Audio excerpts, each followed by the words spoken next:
네, 이번 시간은 뉴스앤파워 인터뷰 코너입니다. 새 정부 출범을 앞두고 남북 관계와 한반도 상황에 큰 변화가 예고되는 가운데 북한은 올 들어 도발 수위를 점점 높여가고 있습니다. 오늘은 태영호 국민의힘 의원과 함께 최근 북한 동향과 윤석열 정부 대북 정책 방향을 짚어보도록 하겠습니다. 의원님 안녕하십니까? 네, 안녕하세요. 네.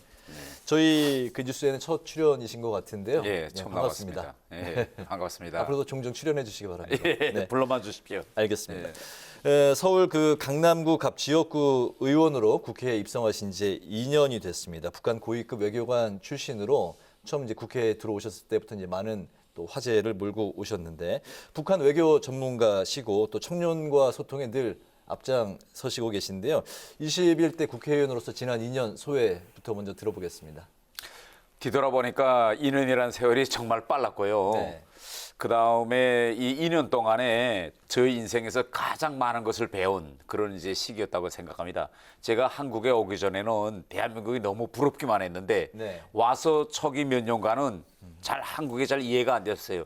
이렇게 잘 살고 소득도 높은데 왜 국민들은 불만은 왜 이렇게 많지? 네. 갈등의 폭은 왜 이렇게 깊지? 이렇게 네. 돼 있는데 국회에 들어와서 제가 입법 기관에 들어와서 결국은 한 주체로서 활동해 보면서 느낀 것은 우리 사회에 비록 갈등은 좀 많고 깊지만은 그것을 극복하기 위한 이런 이제 법치의 틀거리에서 극복하기 위한 여야 의원들의 활동 모습 이런 걸 보고 대단히 우리 사회가 역동적이고 다이내믹한 이런 걸 보면서 앞으로 대한민국이 무한한 발전 잠재력을 가지고 있구나 이런 걸 제가 느꼈거든요. 네. 특히 이번 대선 기간에 결국은 이제 격차가 0.73이라는 그런 아주 근소한 차이지만은 그럼에도 불구하고 대선 이후에 승복하고 단 한 건의 폭력 사건도 없이 나라가 정상대로 안정적으로 관리하는 건 이건 전 세계의 이런 데서 찾아보기 매우 드문 네. 이런 이제 일이다. 저는 이렇게 생각합니다. 네, 정치 제도권에 들어오셔서 오히려 대한민국의 그 희망적인 면을 많이 그렇죠. 이제 발견을 네. 하셨군요. 알겠습니다.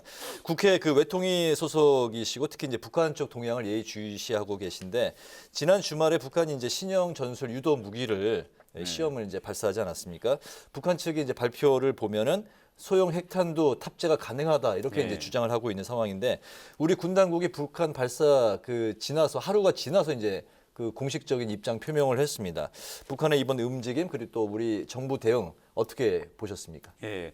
우선 이제 뭐 지금 논란거리가 되고 있는 왜 이렇게 늦게 발표했느냐 뭐 네. 일각에서는 늑장 대응이다 이렇게까지 표현하지만 저는 우리가 북한이 미사일 발사할 때마다 건건이 뭐 정해진 매뉴얼이 있는 것처럼 네. 군 당국이 발표해야 된다라고는 저는 생각지 않습니다. 그렇습니까? 필요에 따르면 발표도 할 수 있고 필요에 따르면 발표하지 않을 수도 있어요.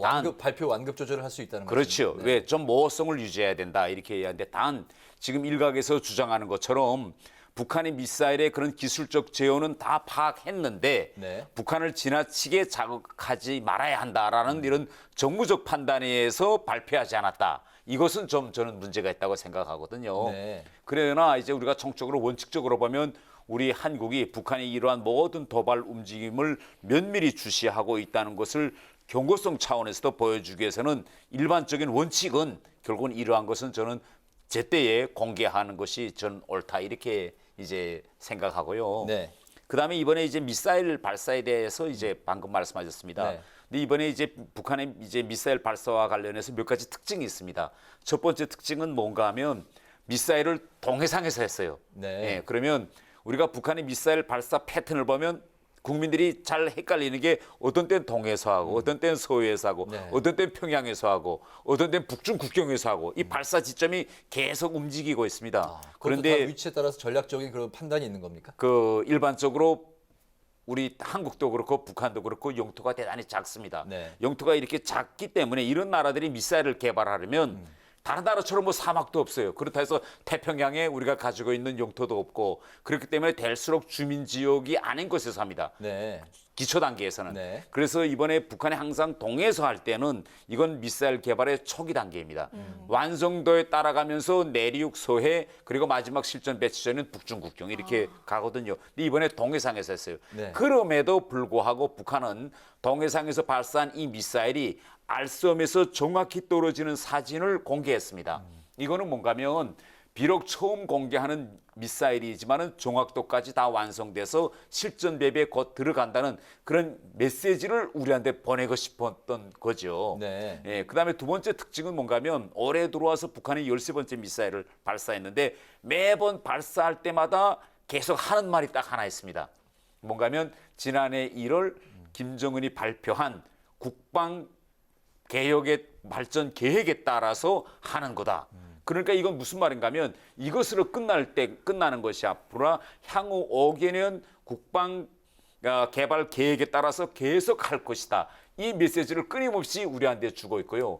그다음에 마지막으로 이게 제일 중요한데 이제부터 올해 들어와서 발표하는 이 미사일들을 북한이 어떻게 규정하는가 하면 핵 전투 무력이라고 합니다. 전투 무력. 네. 이건 무슨 의미냐? 이제는 북한이 단순히 시험 발사 단계가 아니라 한반도의 구체적 상황에 맞게 실전 배치에 들어갔다. 이겁니다. 그러면 이걸 통해서 북한이 노리는 목적은 뭐냐? 향후 5년간 윤석열 정부는 문재인 정부 때처럼 남북 관계에서 북한의 비핵화를 말하지 말아라. 이젠 다 실전 배치했다. 그러니 향후 5년간은 비핵화가 아니라 핵 군축 협상으로 해야 된다. 이런 메시지를 우리와 미국에게 끊임없이 보내고 싶어하는 것이죠. 아, 네.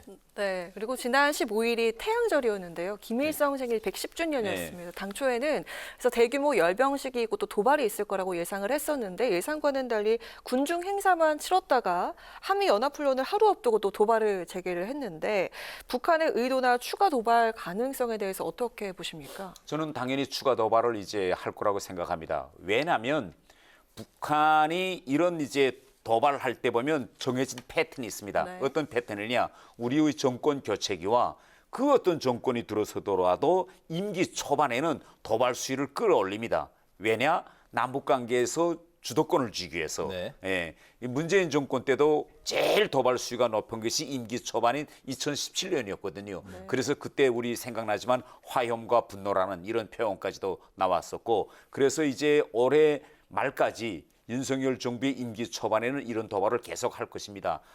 지금 현재 우리가 보도되는 거 보면 미 정부 당국이랑 발표하는 거 보면 큰 이제 그 열병식 그런 군사 퍼레이드도 준비하고 있고 핵실험할 수 있는 그런 핵시설도 다시 재복구하는 움직임도 있고 여러 가지 SLBM 발사 중에 여러 지금 우리 도발 수위도 보이고 있는데 일단 윤석열 정부 임기 초반까지는 이런 도발 수위를 계속 끌어올리는 이런 패턴을 보일 것입니다. 네, 알겠습니다. 이제 정권이 바뀌게 되면서 윤석열 정부의 대북 관계, 대북 정책에 이제 또 관심이 모아지고 있는데 윤 당선인과 이제 얼마 전에 그 국민의힘 초선 의원들 그 만찬 자리가 있었죠. 그 자리에 이제 그 동행하셨는데 거기서 이제 질문을 하셨다면서요. 윤 당선인한테 남북 정상회담 추진할 의향이 있으시냐 했더니 그럴 의지가 있다고 대답이 돌아온 거죠. 예. 실제 그렇다면 이제 보수 정권 첫 남북 정상회담 가능성을 어느 정도 보십니까? 예.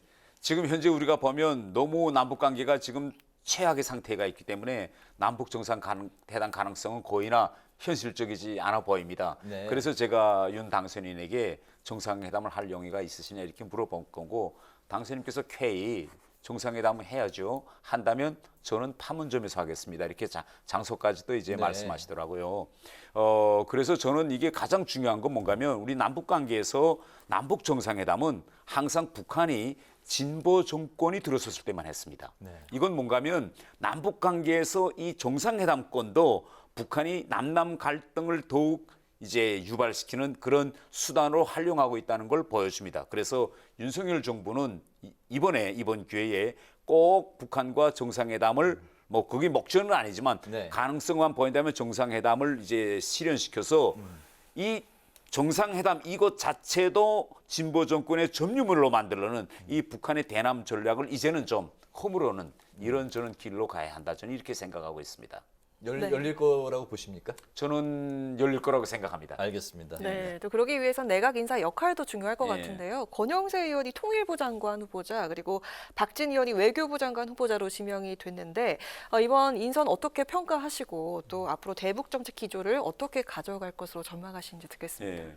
우리가 지난 그 5년간 문재인 정부를 뒤돌아보면 네. 임기 마지막에 와서 이제 중진 의원을 통일부 장관, 이인용 이제 원내대표 하시던 분을 통일부 장관으로 예. 했습니다. 그런데 이와는 이제 아주 차별화되게 윤석열 당선인은 임기 초반기부터 이제 중진 의원을 이제 통일부 장관으로 이제 권영세 의원으로 임명했거든요. 이것은 뭘 의미하는가 하면 한때는 우리 사회에서 나돌았던 통일부 폐지 이런 것과는 완전히 다르게 네. 임기 초반부터 남북 관계를 정말 대통령으로서 국정 운영에서 아주 최우선 과제로 들고 나가겠다는 강력한 의지를 우리 국민들뿐만 아니라 역시 북한이 이제 김정은 정권에도 저는 보여주었다. 그래서 저는 대단히 아주 긍정적인 그런 인사 내정이라고 저는 생각합니다. 알겠습니다. 지난주에 그 젤렌스키 우크라이나 대통령이 우리 국회에서 이제 화상 연설을 했는데 여기서 이제 우리 정부에 무기 지원을 이제 요청을 했습니다. 우리 그 정부는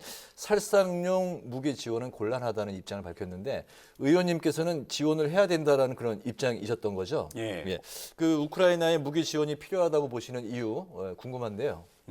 저는 그때 당시 우크라이나 대통령이 그 자기 나라에서 어린이들과 여성들이 러시아군에 의해서 정말 처참하게 네. 막 그런 희생되는 그런 동영상을 보여주고 네. 그다음에 딱 대한민국을 찍어서 우리 국민들에게 대한민국에는 우크라이나를 도와줄 이렇게 죽어가는 우크라이나 국민들을 구원할 무기가 있습니다. 좀 도와주세요. 라고 간절히 말하는 겁니다. 근데 제가 그때 우크라이나 대통령을 딱 보면서 어떤 생각이 들었는가 하면 우리가 1950년 6월 한강 방어선에서 그때 메가도 장군이 와서 소련병에게 왜 여기 있느냐, 무엇이 필요하느냐 했을 때 소련병이 무기를 주세요라고 요구했고 그 이후 우리 대한민국은 정말 자유민주주의 이런 세계의 도움으로 국가도 지켰고 우리 자유민주주의도 지켰습니다. 그런데 그런 외국의 도움으로 진짜 언어를 만든 우리 나라를 향해서 우크라이나 대통령이 꼭 찍어서 한국에 그런 무기가 있으니 좀 달라 이렇게 지금 요구하고 있거든요. 그래서 저는 이걸 우리가 외면하는 건요. 대단히 지난 시기에 우리가 다른 나라들에서 받은 그런 무기 지원들 이준 또 지요 수십만 명의 100만 이상의 외국 저 사람들이 우리나라에 왔고 저는 이렇게 생각합니다. 그때 코리아라는 나라가 어디에 있는지도 모르고 아들이 웃으면서 집을 떠났던 아들이 사망 신고서가 돼서 왔을 때 그때 외국 어머니들의 마음을 우리가 한번 지금쯤은 한번 돌이켜보자. 그런데 지금 우크라이나는 우리에게 사람을 보내달라, 군인을 보내달라는 것도 아니고 무기를 보내달라고 하는데 이것도 우리가 외면한다. 저는 이건 아니라고 보고요. 다음 하나는 우크라이나 전쟁의 성격이 대단히 중요하다고 생각합니다. 이번에 우크라이나 전쟁은요. 이건 강대국이 약소국에 자기 정책적 우사를 전쟁이라는 폭력적인 수단으로 지금 강요하는 거거든요. 네. 만일 이번 전쟁에서 러시아가 자기가 바라던 바를 실현한다면 앞으로 세계 질서는 다시 재편성될 것입니다. 그러면 이러한 사태 발전이 우리한테 유리하냐 불리하냐. 저는 이러한 때 우리 대한민국이 이러한 부정인 이러한 전쟁을 반대해서 목소리도 내고 우리 당당한 이런 모습을 보여주는 것이 저는 우리 선진국으로 지금 가고 있는 우리 대한민국의 국격이다. 저는 이렇게 생각하고 알겠습니다. 있습니다. 네, 이제 마지막 질문 두 가지로 쪼개서 드릴까 예. 하는데요. 국회 입법조사처로부터 2년 동안 또 공로패를 받았다고 하셨는데 21대 국회에서 현재까지 90여 건이 넘는 법안을 대표 발의하셨습니다. 정말 입법 전문성을 인정받고 계신데요.